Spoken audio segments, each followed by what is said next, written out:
Esse canal é um canal super especial, porque é um canal que tem dois objetivos. O primeiro, colocar à disposição de toda pessoa conhecimento de qualidade, cientificamente estudado, para poder aproximar a prática da teoria, coisa que é muito possível. O segundo objetivo da minha especialidade, que é a educação econômica, e um trabalho de 13, 14 anos que eu venho desenvolvendo junto de crianças, famílias, professores, escolas, para que a educação econômica seja muito além do dinheiro e que ela possa efetivamente melhorar a qualidade de vida das pessoas. Seja bem-vindo, você está no canal Maria Belintani. E hoje nós temos quem aqui conosco? Uma figurinha muito especial que se chama Ana Lúcia Camargo. Ana Lúcia Camargo é doutoranda do LPG na Unicamp. Ela tem uma vasta experiência na formação de professores, profunda conhecedora da teoria piagetiana, sabe a importância da teoria e da prática na ação do professor e na importância para a educação. E hoje ela está discutindo aqui conosco um tema muito importante. Toda criança tem direito à educação, inclusive na pandemia. Ana, boa noite, seja bem-vinda mais uma vez. Boa noite, Maria, tudo bem? Tudo. Muito obrigada pelo convite novamente, viu? Que eu sei que acho que eu virei sócia do seu canal. Canal muito bom. Vamos ver se hoje dá certo, né? Se dá tudo certo, mas nós até fizemos um teste hoje à tarde, eu e a Maria, e deu tudo certo, né, Maria? Graças a Deus. Graças a Deus. Né? Quando a gente fala assim, ó, toda criança tem direito à educação. Maria, tá tudo bem? Tá dando para ver bem? Tá. Eu só tô olhando aqui, mas tá tudo bem. Pode ficar tranquila. Quando a gente fala toda criança tem direito à educação, a gente pensa que a criança tem direito à escola. A gente fala, nossa, o direito à escola é garantido para a criança. Sim, a gente não pode negar que o direito à escola, ele é assim garantido. Só que o que é feito lá dentro da escola, né? Esse é o direito à educação que a gente fala. Esse é o direito da educação. Então, nós vamos começar a falar desse direito à educação, Maria, desde lá de quando a criança nasce, tá? Para a gente perceber onde é que a gente vai ter que intervir para que essa criança desenvolva, né? Esse direito à educação. Quando semana passada eu mostrei, mas eu vou mostrar de novo, esse livro aqui, ó, Para Onde Vai a Educação, do Piaget. Desde 1948, ele fala desse direito à educação baseado nos princípios da psicologia genética, né? De onde vem esse direito da educação? Desde o artigo 26. Esse artigo 26, que é da Declaração dos Direitos Humanos, de 1948. Então, quando a gente fala desse direito à educação, nós também pensamos, né, lá no nosso laboratório em um curso que nós fizemos. Toda criança tem direito à educação sob a ótica da psicologia genética. Então vamos lá, olha que importante isso, né? Então quer dizer, Maria, se Piaget vem falando isso, lá no nosso laboratório na Unicamp, a gente continua falando sobre isso. Então, o que será que é tão importante? Quando a criança nasce, será que ela nasce inteligente? O que vocês acham? Nasce inteligente ou não? Coloquem aí o que vocês acham. Vamos, gente. É uma boa pergunta. Eu gosto Será que ela nasce inteligente, Ana? Será que a criança nasce inteligente? Cadê minhas alunas aí? As alunas da Maria, né, Maria? Pois é. Então, vamos lá, então. A criança nasce com condições biológicas de vida inteligente. Então, o que que é isso? Condições biológicas. Ela nasce com condições, né? Ah lá, a Maria José falou que não. Realmente, a Maria José, ela não nasce inteligente. Aí a Alessandra está dizendo sim, mas é necessário estímulos. Então, vamos ver o que é isso. Então, quando a gente fala que não nasce inteligente, então, a partir do momento que essa criança nasce, quando ela já nasce, ela já chora, certo? Ela sai da barriga da mãe e ela já chora. Por que será que ela chora? Ela chora porque ela já tem que realizar o primeiro ato independente. Esse ato independente é o quê? Ele precisa respirar sozinho. E esse respirar sozinho, ele já leva aquele susto. No que ele respira sozinho, abre os pulmões. Abrindo os pulmões, dói, ele chora. Veja como já para nascer, ele realiza, ele realiza toda uma organização, a gente pode dizer, toda essa organização ao nascer, né? Só que isso ainda não é ato inteligente, isso é ato independente. Porque o que acontece?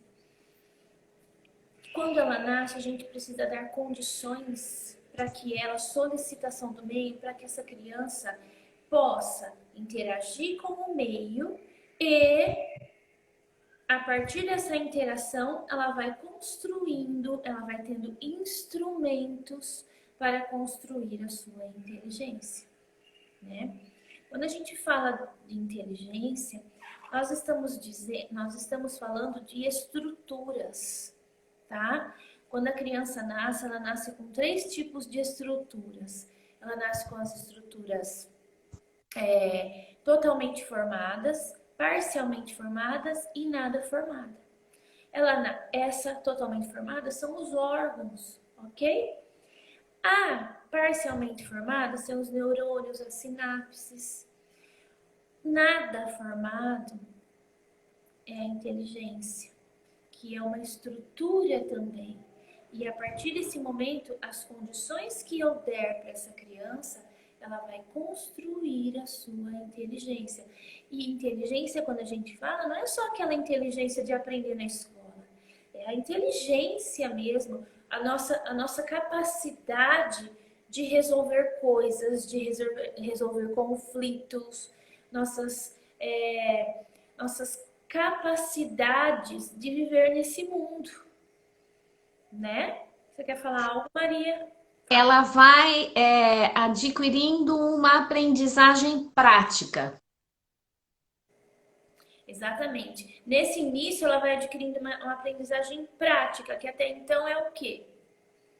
Quando a gente fala prática, sensorial, ela vai construindo a inteligência para saber movimentar o próprio corpo dela. E isso seria estímulos, né? O próprio corpo dela. Por exemplo, ela escuta, mas ela não consegue coordenar onde é que ela está ouvindo. Ela não consegue saber de onde vem esse som. Ela escuta, às vezes ela leva susto, ela chora, mas ela não consegue coordenar de onde vem isso, né? Então, a partir de tudo isso, quando ela tem seus 4, 5 meses, aí ela já começa a coordenar ouvido, né? E olhar, visão. Caiu alguma coisa, ela já coordena. Então, veja. Só que, uma vez eu perguntei, Maria, para umas alunas minhas, para que serve o mobile no berço? Não é para ficar bonitinho, gente. Não é. Uma aluna respondeu assim: uai, não é para fazer o menino dormir, que você põe ele lá e ele fica zonzo e dorme? Não, gente. O mobile no berço não é para isso. O mobile no berço é uma solicitação, uma das solicitações para ele começar a coordenar. Muitas vezes a criança pega O que ela não quer quando ela segura no cabelo da gente assim, ó. Ela segura no cabelo, mas não é ela que quer puxar o meu cabelo. É que a mão dela não consegue abrir. Isso já é estímulo, é reflexo. Então ela começa a coordenar. Muitas vezes o que ela quer pegar, ela não consegue. Então o móvel no berço é para ela coordenar. Ela bate as mãozinhas, os pezinhos, porque ela quer pegar. E isso é solicitação do meio. Tem gente que coloca lá em cima, não é lá em cima, é mais próximo. E quando você está perto da criança também, para que ela não se machuque, né? Bom, uma das solicitações. Veja, isso já são instrumentos para construir a sua inteligência. Bom, construir essa inteligência prática, porque o primeiro ato inteligente de uma criança é lá para os 8, 9 meses de idade. É quando ela começa a coordenar meios e fins. O que é coordenar meios e fins? É quando ela quer pegar algo em cima do anteparo, por exemplo, e ela puxa a toalha. O meio é o quê? Puxar a toalha. O fim é o que está em cima dela. Então, isso já é o primeiro ato inteligente. Só que até ela chegar nesse primeiro ato inteligente, eu preciso dar condições que ela construa instrumentos para isso. E nesse meio termo, a gente pode dizer que existe o quê? A construção da imagem mental, a Ana, conservação. Oi. eu posso fazer uma observação em função, né, um passo antes. O que a Ana está falando, a criança não nasce inteligente, não significa que ela não tenha plena capacidade de, em contato com o mundo ao redor, e construindo esquemas de ação que são extremamente importantes para ela depois fazer justamente essas coordenações que a Ana está falando, de pegar a toalha e puxar. Portanto, eu não posso pegar meu bebê e ficar esperando que ele fique inteligente. A nossa responsabilidade com os bebezinhos é muito maior do que se possa imaginar. E eu queria trazer um outro elemento, viu, Ana? Não existe programa feito por vídeo que faça com que o bebê se torne inteligente. Não existe. Se a criança não tocar, agir, cheirar, sentir, ser afagada, a inteligência não vai se construir por meio de uma tela. Portanto, cuidado com pessoas que vendem um tipo de programa Einstein. Ah, o seu filho vai virar mais. Não é assim que ele vai virar. Se é que um dia vai virar. Uai, cadê a Ana? Sumiu, né? Então, é extremamente importante que a criança seja o tempo todo monitorada pelo adulto, o tempo todo que se converse com ela, que toque a mãozinha.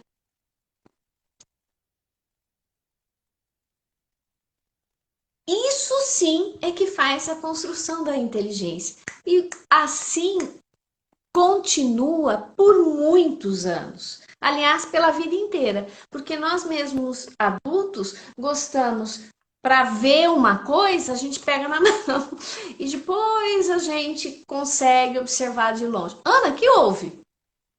Caiu? Ana? Travou? Gente do Exatamente. céu, travou de novo? Ana? Maria, Oi. não sei, vai começar.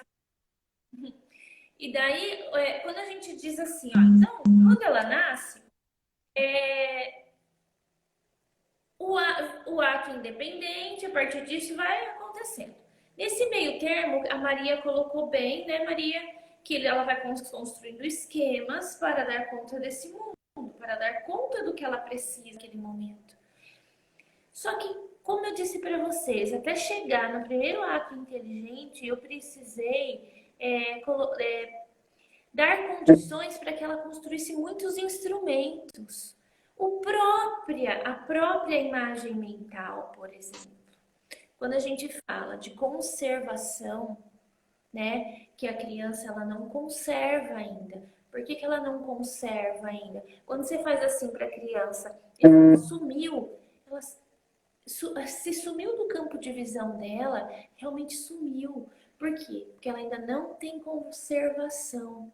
Ela não tem uma imagem mental ainda. Olha só, até os 8 meses, como eu preciso dar com 8, 9 meses para dar condições para que nessa fase ela já tem condições biológicas, que eu já vou falar já dos fatores do desenvolvimento. Ela já tem condições biológicas para construir a imagem mental. Bom, essa imagem mental, eu sei que ela construiu. Se sair do campo de visão dela, se você tampar o olho e ela chorar, porque saiu do campo de visão dela, certo? Se ela já faz e já abre, já sabe que você tá ali. Só que tem uma atividade que a gente faz que é o objeto permanente. Você coloca um objeto na frente da criança e tira. Se ela não procurar o objeto, é porque ela ainda não tem conservação desse objeto. Ela não tem ainda essa imagem mental construída. Se ela procurar o objeto, ela já construiu a imagem mental. Aí, acho aqui, primeiro ato inteligente acontece ali, ó, nessa conservação do objeto. Ok. Bom, olha quantos instrumentos nós já tivemos que dar condições para ela construir. Quantas coisas, quantos estímulos nós tivemos que proporcionar para que ela construísse o ato inteligente. Como que eu sei? Bom, pensa numa criança que não vai para a creche e uma outra que vai para a creche já desde pequena. Essas crianças são completamente diferentes, até mesmo na fala. Por quê? Porque elas têm uma socialização com outras crianças, com pares, com autoridade, solicitação do meio de conflitos, seja conflitos que vai acontecer espontaneamente ali no seu meio, ou sejam conflitos proporcionados pelo educador, ok? Então, essa criança está recebendo estímulos para que construa instrumentos, tá? Esse é direito à educação. Eu tenho que ter condições, eu tenho que proporcionar ao meu aluno condições de construir esses instrumentos. Bom, quando eu falo quando o Piaget fala de fatores do desenvolvimento, ele traz maturação. Piaget não é maturacionista, vou deixar bem claro. É um dos fatores. Experiência adquirida que entra tanto experiência física e social e a equilibração que coordena tudo isso. Vou explicar. Bom, não adianta maturação, vamos na maturação. Não adianta, Maria, eu pegar e falar assim, olha, eu quero ensinar para o meu menino uma conta de dividir nos primeiros anos de vida, 1, 2 anos. Não adianta, isso não é a solicitação no meio nesse sentido, não vai adiantar, porque ele não tem maturação biológica para isso. Ele precisa ter maturação biológica, então por isso que a solicitação do meio, eu preciso saber a idade do meu aluno, que nível de desenvolvimento ele está, para que eu possa o quê? Dar condições para que ele desenvolva isso. Bom, então ele precisa ter maturação. Ok? Experiência meio físico e social. Meio físico. Ele precisa viver, saber o que é isso. Pegar. Trabalhar com, por exemplo, materiais. Como chama? Fugiu o nome agora. Não estruturados. Exatamente. Ele precisa trabalhar Oi, Maria. Os materiais não estruturados, por exemplo, são aquelas panelas, são as tampas, são as coisas do cotidiano que a criança precisa agir para saber se batendo quebra, faz barulho, e por isso que tem que tomar cuidado, né? São essas ações do cotidiano é que vão estimular. Aquela coisa de mãozinha no papel, gente, esquece, aquilo lá não leva ninguém a Toda lugar algum. Pode falar, Ana. exatamente. Aí ele precisa do físico, né? Para que, ó, Piaget fala que o conhecimento se dá por três tipos, por três vias: conhecimento físico, conhecimento lógico-matemático e conhecimento social. Olha lá nessa experiência adquirida. Então, veja, o simples fato de um livro, ele tem conhecimento físico, ele tem conhecimento lógico-matemático e ele tem conhecimento social. O lógico-matemático, não estou dizendo por conta da escrita nada, estou dizendo pelo formato mesmo do livro. Porque quando eu pego um livro, por exemplo, ele é físico. Eu estou passando a mão, estou vendo que ele é liso, que ele é fino. Eu tô passando a mão, vendo que ele é liso, que ele é fino. Só que eu estou colocando as mãos, mas o lógico matemático que está trabalhando aqui, eu só sei que ele é fino porque eu conheço um grosso, ó. Porque esse também pode ser fino. Quando você pega, por exemplo, uma tese de doutorado ou mesmo uma dissertação de mestrado, vamos colocar assim, esse livro é fino perto. Então, é comparar. Olha lá, quer dizer, eu preciso do físico para comparar, para fazer relações, certo, Maria? E o social, esse é o nome, livro. Se é um livro, eu posso dizer para o menino. O físico, lógico, matemático, eu não posso dizer ele que tem que relacionar, vivenciar. Agora, o nome das coisas eu tenho que dizer, porque isso é imposto. Isso é social. Social da maneira dos objetos. Quando eu digo social, eu posso dizer também relações com pessoas, que isso também é construído. Então, veja. Olha quantas coisas que o menino, instrumentos que eu preciso dar ações para ele construir, essas comparações, né? Bom, aí que nem a Maria falou, nada né, Maria, nada de papel, né? Por quê? Bom, vamos pensar agora que o meu menino já está lá na educação infantil, ele já tem de 3 a 4, 5 anos, ok? Ele precisa ainda estar estabelecendo relações, ele precisa ainda do físico e do social. E mais, esse momento, ele está o quê? Ele está interiorizando esse mundo real. É a construção do real. Aí eu preciso lá na... Por que a gente canta na educação infantil? Por que a gente faz roda? A linguagem, a fala da criança, por que ela começa a dizer assim, ó, vou casa avó? Por que ela já não fala assim, amanhã eu vou para casa da minha avó? Por que ela não fala assim? Porque ela não tem condições de pensamento ainda. Ela está organizando esse pensamento.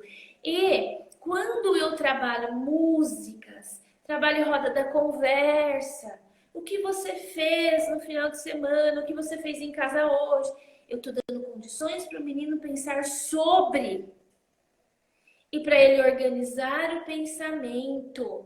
Muitas vezes a criança vem e fala assim para você: quero A, quero não sei o que lá, ou só aponta. Você precisa dizer para ele: diga-me o que você quer.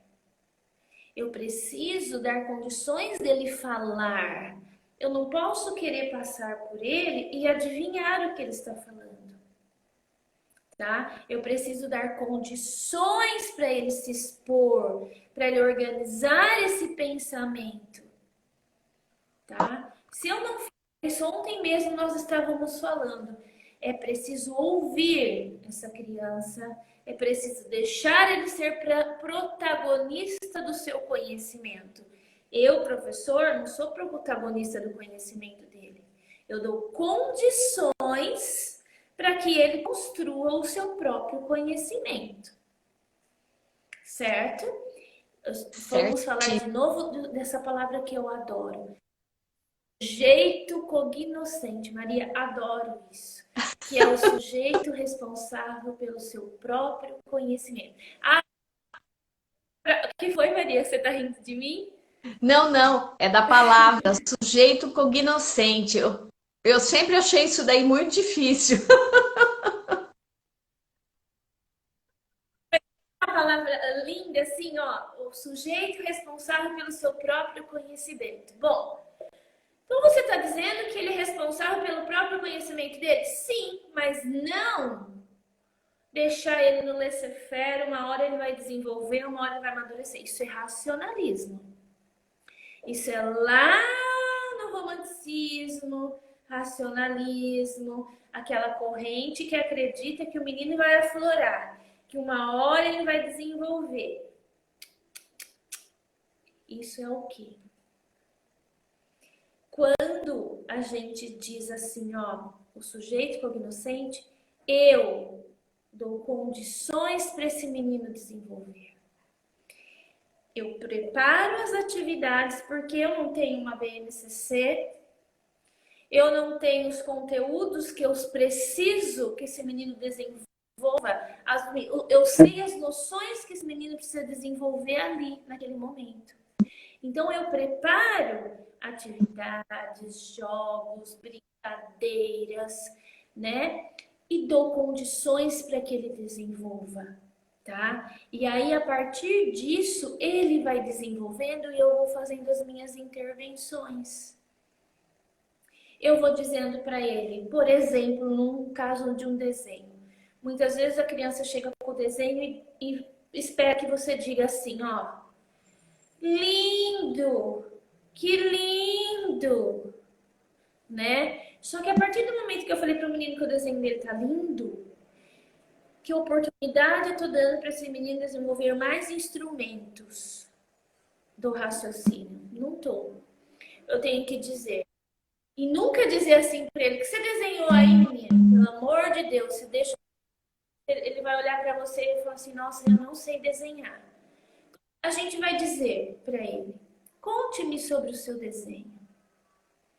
Aí ele vai dizer para você, ele vai contar sobre o desenho, do jeito dele. Você jamais vai escrever em cima, pelo amor de Deus, isso é uma casa, isso é um animal. Isso... Não! Você vai prestar atenção e vai falar. Imagino que você pensou em várias coisas no seu desenho. Por exemplo, você colocou um cachorro, você colocou isso. Você vai descrever esse desenho para que ele possa pensar sobre. Então, as intervenções que eu preciso, como educadora, fazer intervenções. O meu papel é isso. Ah, é a mesma coisa de mediação? Ó, uma vez a Orly disse pra gente assim, ó, mediação e intervenção pode ser que seja a mesma coisa, só que nós, piagetianos, usamos intervenção. E Vygotsky que usa mediação, tá? Então, mediar. Como nós somos, não temos nada contra Vygotsky, por favor, mas não somos piagetianos, então nós usamos intervenção. Vou intervir para que esse menino desenvolva, vou intervir para que ele pense sobre. Quando eu faço as intervenções, olha lá, agora nós vamos entrar em aprendizagem.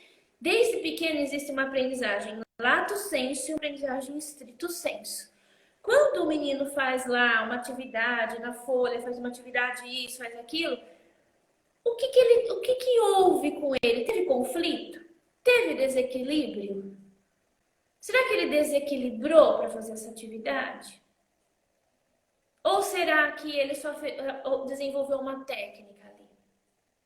Quando eu dou oportunidade para o menino desequilibrar, proporciono desafios para essa criança, Eu estou dando condições para que ele construa instrumentos de resolver tanto conflitos interpessoais, como conflitos no cognitivo. Quando a gente fala que a criança precisa de conflito, não é só nas relações interpessoais. A criança precisa de conflito no desenvolvimento cognitivo, porque ele precisa desequilibrar. E quando há um desequilíbrio, aí há uma aprendizagem lato sensu. Qual é a diferença? Estrito sensu. Não há desenvolvimento global da criança. Há um desenvolvimento daquela técnica. Há um aprendizado daquela técnica. Quando acontece um desenvolvimento lato sensu, houve um desenvolvimento da criança. A criança construiu noções. Por exemplo, noção de medida, Maria. Eu posso ensinar o menino a medir essa sala com uma régua. Só que eu não dei condições para que ele construa esses instrumentos. Que eu posso dizer para ele: fulano, eu preciso medir essa sala. O que eu posso fazer para medir essa sala? Aí ele vai buscar instrumentos. Ele pode até me dizer assim, ó, tem que ser com régua. Eu falo assim, mas eu não tenho régua, nem treina, não tenho nada. Como é que eu posso fazer isso? Quando eu falo dessa maneira, eu estou proporcionando que ele desenvolva instrumentos e aí ele consegue resolver conflitos cognitivos e também interpessoais. Ok? Então, veja. Posso te interromper um pouquinho? Aqui Lógico, Maria, eu falo muito. A colaboração da Camila, da Verinha, da Maria José, que estão colocando exatamente assim, que essa preocupação do professor em relação às necessidades da criança e de forma que ela possa interagir, né, no processo de aprendizagem. Hoje em dia existe um termo que se usa muito, que é a intencionalidade pedagógica, né? Essa palavra ela é muito potente, justamente porque o que você, professor, está observando para dar as condições, a intencionalidade pedagógica para essa criança crescer. Toda criança tem o direito à educação, inclusive na pandemia. Portanto, a gente sabe que os professores estão assim se descabelando literalmente, mas que a condição para o desenvolvimento às vezes é muito mais da participação, por exemplo, da criança numa sala virtual, falando o que pensa naquele momento, do que ficar preenchendo tarefas, mesmo porque ela necessita colocar para fora qualquer ideia que ela tenha. Não para você falar assim, isso, que bonitinho, tá certo. Não. Para ela falar, para ela ouvir, para você entender como ela está pensando. E aí, se você é assim que ele está pensando, então o que eu posso fazer para desafiá-lo? Aí um passo além. E não é só ele, é a classe toda, de maneira geral.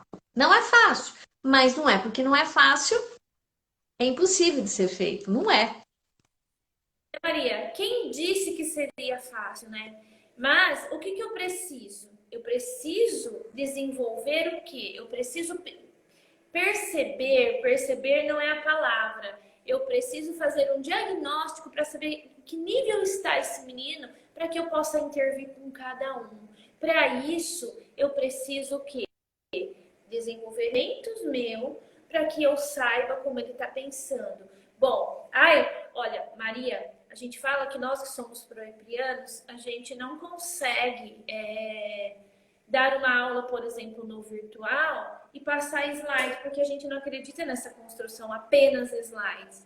A gente acredita numa construção que é processo, que a gente precisa saber do processo. Então, quando, por exemplo, vamos colocar nós adultos, estamos dando aula, a gente até pode ter um slide ali, mas a gente pergunta, fulano, como poderia ser isso? Fulano, como você pensa sobre isso? Eu preciso saber o que o meu menino está pensando, o que o meu aluno está pensando, para que eu possa fazer as intervenções.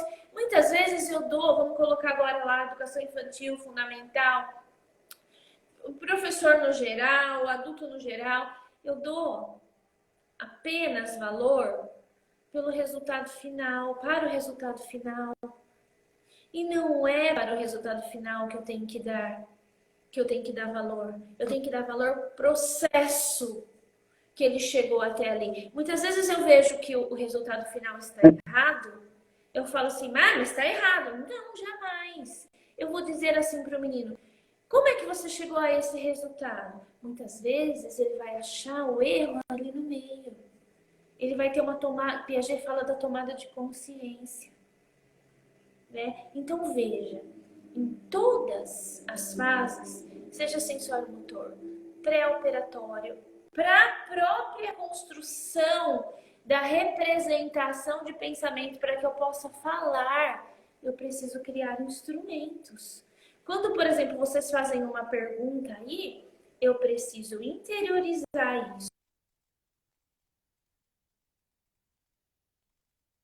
isso. Então, veja, olha o que eu preciso, porque se a gente é apenas técnica, a gente não consegue elaborar uma resposta nesse momento. Então, a gente precisa ter condições de elaborar o pensamento, seja em cima de qualquer coisa. Volta um Maria, pouquinho. congelou? Congelou. Volta um pouquinho, porque você falou assim, precisa interiorizar. E depois ficou truncado, por favor. Bom, a criança, a criança, nós adultos, a gente precisa o quê? Interiorizar para que isso fique nível de pensamento, para que possa organizar esse pensamento. Quando vocês fazem uma pergunta, até para a gente adulto, a gente interioriza isso, pensa sobre e como eu vou responder essa pergunta para você. É muito rápido, mas são instrumentos que a gente já construiu para que eu possa dar esse retorno para você. Então, veja, lá no sensório motor, pré-operatório, operatório concreto e nós no formal. Todos nós estamos todo momento construindo instrumentos. A criança, eu preciso dar condições maiores ainda, porque elas não têm as noções construídas, certo? Bom, então você está me dizendo que o direito à educação é proporcionar a essa criança instrumentos para que ela construa o seu raciocínio lógico. Isso mesmo. E quando eu digo raciocínio, quando Piaget, eu acho que é meu, sabe? Eu fico falando que é meu, mas é tudo que eu estou falando é Piaget, tá? Quando Piaget diz raciocínio lógico, não é para matemática. O raciocínio lógico coordena nosso pensamento. É a partir dele que eu consigo resolver situações. Então, o raciocínio matemático é que é a base dessa inteligência, tá? Então, veja. E agora na pandemia? Lá na escola eu faço minhas intervenções. E agora na pandemia? E, gente, eu concordo com vocês que nós estamos tendo que criar instrumentos nós mesmos para que a gente possa dar condições que ele crie instrumento lá. Só que quando eu penso no desenvolvimento do meu menino, que eu levo isso muito a sério, eu vou dar um jeito de construir instrumentos. Vou errar? Claro que eu vou errar. Porque a gente vai errando, chega uma hora que a gente consegue chegar ao nosso objetivo. Nem vou falar acerto, porque todas as coisas vão melhorando com o tempo. O que você fazia algum tempo atrás não era tão bom como o que você faz hoje. Né? Isso em tudo, seja atividades manuais, seja em eu vou falar uma coisa para vocês que eu já acho que eu devo ter contado, que quero até falar do RNA e do DNA. Que quando eu fui com a Orly, a primeira aula que eu tive com a Orly, eu cheguei em casa chorando que era um texto da Zélia Ramos, que era RNA e DNA, e disse que não voltaria nunca mais. Mas por quê? Porque eu não tinha estruturas para entender aquele texto. E aí a Orly me disse, te espero na próxima aula. E eu tô aqui hoje, eu falo sobre o RNA e o DNA lá do texto da Zélia, muito bem. Por quê? Porque eu decorei? Porque foi uma evolução de conhecimento. Eu fui conhecendo, criando instrumentos, até que isso foi crescendo. Agora, eu sou boa o suficiente? Eu participo de todas as aulas da Orly. Eu participo de todas, e cada vez que eu participo, eu aprendo alguma coisa. Veja, então, o que tem a ver o RNA e o DNA? Você sabe que a solicitação do meio, ela o quê? Ela influencia no RNA. E o RNA manda para o DNA. Então, veja que a solicitação do meio mexe com o DNA. Então, depende da solicitação do meio que você vai dar para o seu aluno. Esses aspectos do desenvolvimento da criança, não, do ser humano, hoje em dia a gente toma conhecimento do desenvolvimento, né, da neurociência e tal, e da epigenética, que vem justamente comprovar, né, esses conceitos, né, que vão modificando o nosso DNA, e mais do que isso, a importância do meio nessa mescla, nessa interferência mútua. Eu queria lembrar vocês, porque outro dia falaram assim para mim, mas Piaget tá fora de moda. Então, vai numa faculdade, né, de filosofia e fala que Sócrates e Platão estão fora de moda. O povo vai te matar. Por quê? Porque alguns conhecimentos foram feitos, foram descobertos, foram verbalizados, escritos, estudados por pessoas geniais. O tempo passa, mas aquilo ainda é base para se ter outras ideias e aprofundar aquela ideia base. Estudar o Piaget não é estar fora de moda, é entender um processo, e a partir do momento que você entende esse processo, você pode se aprofundar na neurociência, você pode se aprofundar na psicologia do desenvolvimento, porque ele te dá uma base fantástica, fenomenal. Você pode até criar sua metodologia ativa. Por que as metodologias ativas estão tão em moda? Um segredinho.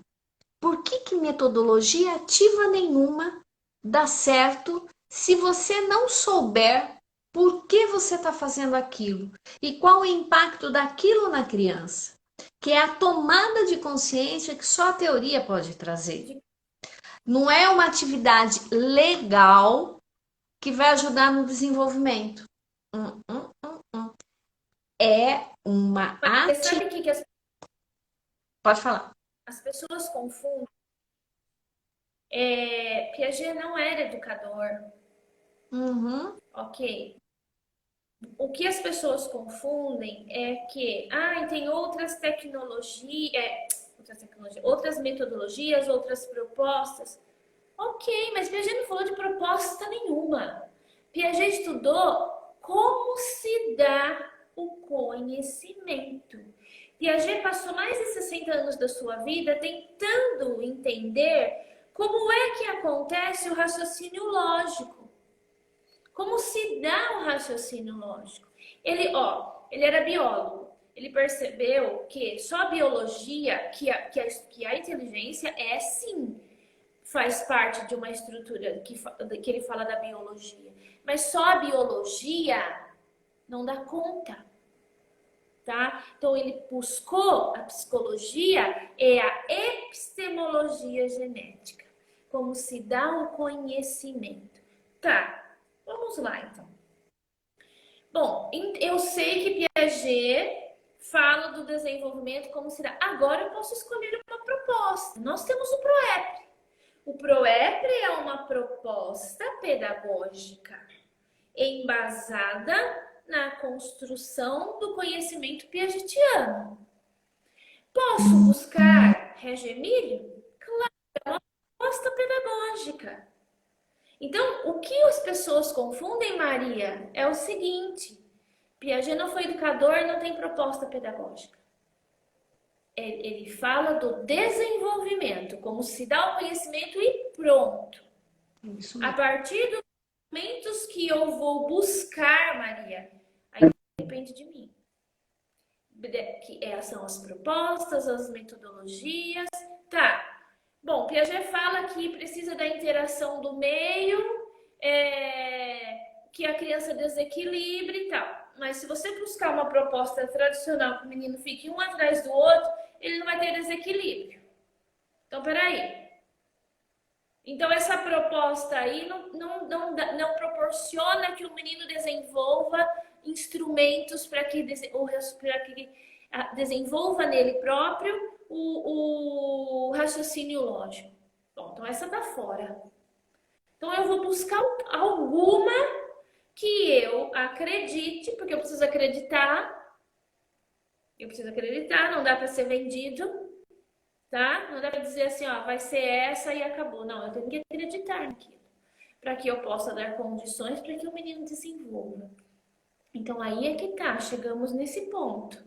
Já sei como Vygotsky também estudou o desenvolvimento da criança. Tá, só que eu vou pegar, tanto Vygotsky como Piaget estudou epistemologia. Só que Vygotsky segue um caminho, Piaget segue outro. Tá?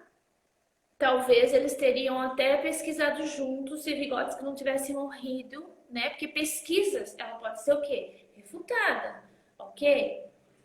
Quem sabe? Porque tem uma carta de Vygotsky para Piaget e para Piaget de Vygotsky que um contempla o trabalho do outro. Só nesse momento, não dá para eu seguir duas linhas, Vygotskiana e Piagetiana. Então, quando eu falo de desenvolvimento, que linha eu vou seguir? Interacionista. Tá, só que interacionista tem o Piaget e tem o Vygotsky. Aqui na minha escola é uma mescla, é um misto. Não tem como, é um misto. Misto é só lá no lanche. Escola não. Escola eu tenho que seguir, eu tenho que estudar aquele teórico para poder intervir. É que nem o médico, não dá para ele falar assim, ó, eu sigo, sei lá, sigo outro, qual dá certo no ser humano. Ana, é a mesma coisa de com construção de inteligência. A medicina tradicional e a homeopática. São linhas diferentes. É para curar, mas tem princípios diferentes. E eu preciso saber onde eu quero chegar. Não dá para eu tentar com uma, tentar com outra. Peraí, é vida, é uma vida. E quando eu falo da inteligência, é uma vida. Tinha uma aluna que disse assim, Ana, sabe qual a diferença do médico e do professor? É que o médico corta e sangra. O professor, ele corta, mas não sangra. Vai aparecer lá. Mas mata igual, viu? Tem razão, Maria. Depende do que depende do que o professor faz aqui. A criança não desenvolveu noções. Mas você não falou que o sujeito é cognoscente? Ele é cognoscente. Mas eu preciso de uma solicitação do meio adequada. Que depende da solicitação do meio, pode ocorrer um atraso no desenvolvimento. É isso mesmo. né? Então, veja, o que eu tenho que pensar, o que eu tenho que pensar nessa pandemia. Veja a responsabilidade que eu tenho nas minhas mãos, que é o quê? Dar o direito à educação, direito do desenvolvimento dessa criança intelectual e moral, É isso mesmo. tá? Se eu entendo disso, eu entro em pânico mesmo, porque aí eu começo assim, e agora? Como eu vou trabalhar? Eu vou entrar, como eu vou trabalhar com o meu aluno que ele está lá do outro lado da tela? Não sei, eu também entro, eu sou professora também. Ah, eu vou fazer dessa maneira, porque né, aí você vai, né? E você vai acertando, você vai errando. E o importante é que você está dando condições e que você está se embasando em algo para fazer isso, né? Aí eu falo demais, né? Eu me empolgo. Não, eu acho ótimo. É essa empolgação, Ana, que também dá consistência à nossa fala. A gente não está aqui jogando conversa fora, né? O objetivo, ele é muito claro. Ou seja, gente, olha, vamos entender o ser humano, vamos entender como a criança pensa. Vamos rever aquilo que eu posso fazer de diferente. Eu não tenho que mudar 100%, mas se eu tomo essa consciência de que eu tenho que mudar, que essa prática pode ser melhor a cada dia, né? E saio da minha zona de conforto, é lógico que a gente alavanca a educação no país, que ela não está boa, né? E parece-me, a impressão que eu tenho, que Exatamente. todo Olha, tem Maria, medo de não medo da está ferida. boa. Pode falar. Não, continua, eu cortei seu raciocínio. Vai, Não, fala. não. É que todo mundo parece que tem medo de colocar o dedo na ferida e falar assim: olha, sabe, professor, eu sei que tem um monte de carência, mas na realidade mesmo, se você não mudar, né? Cortou, A não gente ouvi, sabe da Maria. política pública, a gente sabe, eu não estou descartando isso de modo nenhum, que precisa valorizar o professor, mas eu estou falando nesse momento para você, professor, que acha que dar aula é o suficiente. Não é. Eu sou professor, você fez um juramento, prof. Eu também fiz, em função do meu comprometimento com a educação, que eu estou aqui divulgando conhecimento para aqueles que estão formando. Não é um comprometimento com a educação, mas sim com o meu menino ali. Antes de ser com a educação no geral, é um comprometimento com o meu menino ali. O que ele vai desenvolver? O que ele vai desenvolver, né? Que condições eu estou dando para esse menino?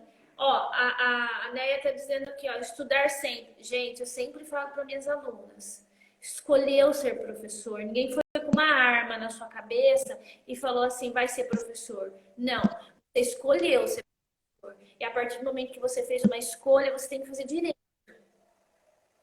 Você tem que fazer direito e você tem que pensar naquela criança que está ali. As pessoas falam assim, ai, crianças com necessidades especiais. Todo mundo fala isso. Lógico, tem comprometimento biológico, mas todos nós temos necessidades especiais, porque cada um aprende com o conhecimento que tem e eu preciso fazer intervenções pontuais em cada um.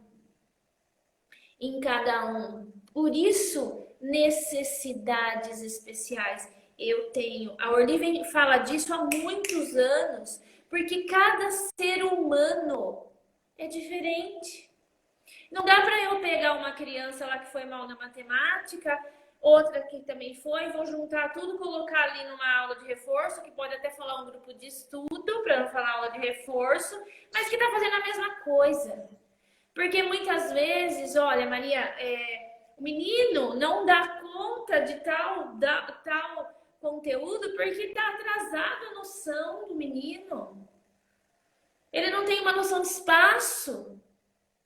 Vamos colocar já pela criança, que a criança escreve espelhado. Uma criança que escreve espelhado, tá na cara que ela não construiu a noção de espaço. E E precisa aí eu brincar vou trabalhar. mais. Ela precisa brincar mais. Ela precisa explorar mais o meio físico. Veja, no que eu preciso atuar. Então, agora, ai, a criança está lá do outro lado, o que eu vou trabalhar? Pensa, o que ela pode ajudar ali? A mãe está em casa também, né? Tá em casa, vamos fazer uma receita, vamos fazer um café da tarde.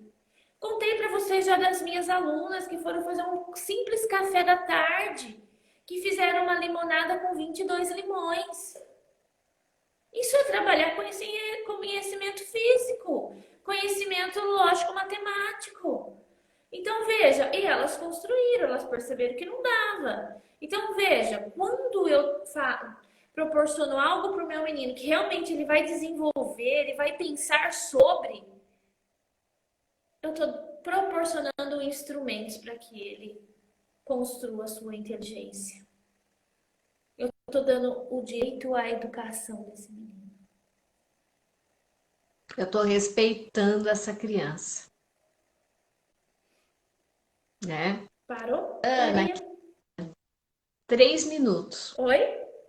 3 minutos para acabar. E a gente tinha um monte de coisa para falar, mas A gente meninas, nunca dá conta até o fim. meninas, meninos, olha, só para fechar. Bom, direito à educação é eu proporcionar instrumentos para que a criança desenvolva o raciocínio, tá? E o raciocínio não é só na matemática. O raciocínio é para o mundo, o raciocínio é a base para que ela desenvolva. Quando a gente fala num sensório motor, ela ainda não tem condições de pensamento, representação. Pré-operatório, ela tem uma pré-lógica, um pré-raciocínio. Quando ela está no operatório concreto, ela tem reversibilidade de pensamento.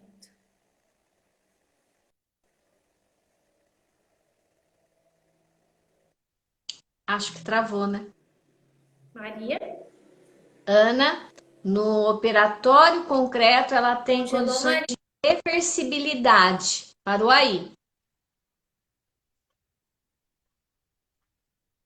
Ela Foi tem condições de reversibilidade de pensamento. Então, ela já tem condições lógicas. Ela tem pensamento de ir e vir. Só que ainda precisa do concreto. Para que ela chegue no formal, eu preciso dar mais condições ali para que ela tenha um pensamento abstrato. Quando ela chegou no formal, a sua inteligência, a estrutura da sua inteligência está construída. Não confundam que ela para de aprender. Não é isso. Quando você constrói a estrutura, você pensa por hipóteses. Você pensa abstrato. Aí ela formou. Então eu preciso dar condições para que construa a estrutura de pensamento dela. E olha, a Maria José colocou aqui. Para saber mais, faça o PROEP. Entra lá no site do PROEP em ação e veja o que é e como é o curso. Camila, um beijo para você. A gente tá a 30 segundos. Nós nos colocamos à disposição de esclarecer qualquer dúvida nesse sentido. Se você tiver uma pergunta, manda para mim no direct. Eu e a Ana fazemos uma live para responder. A gente já fez isso para responder a sua pergunta, para discutir alguma atividade, seja o que for. Se você tem uma dúvida, pergunta que a gente vai ter o máximo de prazer para estar resolvendo. Se você se interessou pelo assunto, procura a informação do ProEPRE em Ação, no site do ProEPRE em Ação, que é um curso que vale a pena. Desse curso, eu fui fazer o mestrado e o doutorado. E o mesmo aconteceu com a Ana e com muita gente que está aqui e que já conhece.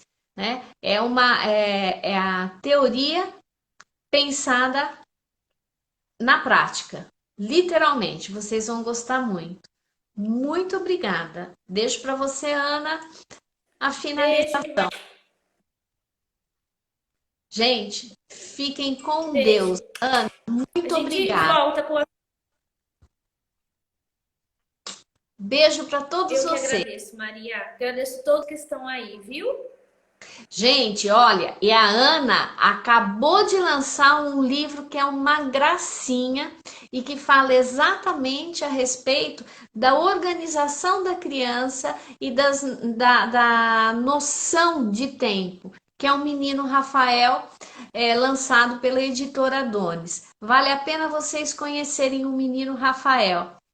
Vão amar. Tchauzinho.